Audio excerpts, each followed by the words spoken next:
কাঁঠালের সিজন চলে এসেছে আর কাঁঠালের বিচির ভর্তা খাবো না সেটা তো হতেই পারে না। সারা বছর অপেক্ষা করে থাকি কখন কাঁঠাল পাকবে, কাঁঠালের বিচির ভর্তা খাবো। কাঁঠাল খেতে খুব একটা পছন্দ না করলেও কাঁঠালের বিচির যে কোনো তরকারি খেতেই আমি খুব ভালোবাসি। তার মধ্যে যেটা সবচাইতে অন্যতম সেটা হলো কাঁঠালের বিচির ভর্তা। জল আমি আগে থেকেই ফুটতে দিয়েছিলাম। এবার ফুটন্ত জলে কাঁঠালের বীজগুলো দিয়ে নেওয়ার পর সামান্য একটু লবণ দিয়ে আমি টাইম সেট করে দিয়ে যাচ্ছি। 4 মিনিটের মতন সেদ্ধ করে নিয়েছি।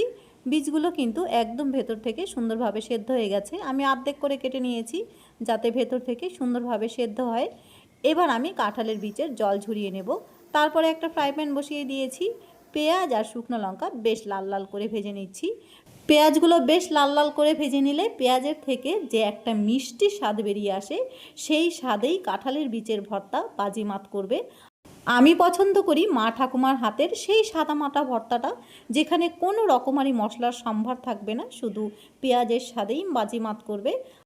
পেঁয়াজ আর লঙ্কা প্রথমে ফিনিশ করে বেটে নেওয়ার পর তারপরে কাঁঠালের বীজগুলো দিয়ে একই সাথে বেটে নেব। খুব একটা ফিনিশ করে না বাটলেও কিন্তু হবে। কাঁঠালের বীজ যে একদম ফিনিশ করে বাটতে হবে এমন কোনো কথা নেই। কাঁঠালের বীজগুলো আমার বেটে নেওয়া হয়ে গেছে পেঁয়াজের সাথে। এবার স্বাদ মতো একটুখানি লবণ আর একটু কাঁচা সর্ষের তেল দিয়ে হাত দিয়ে খুব ভালো করে মাখবো।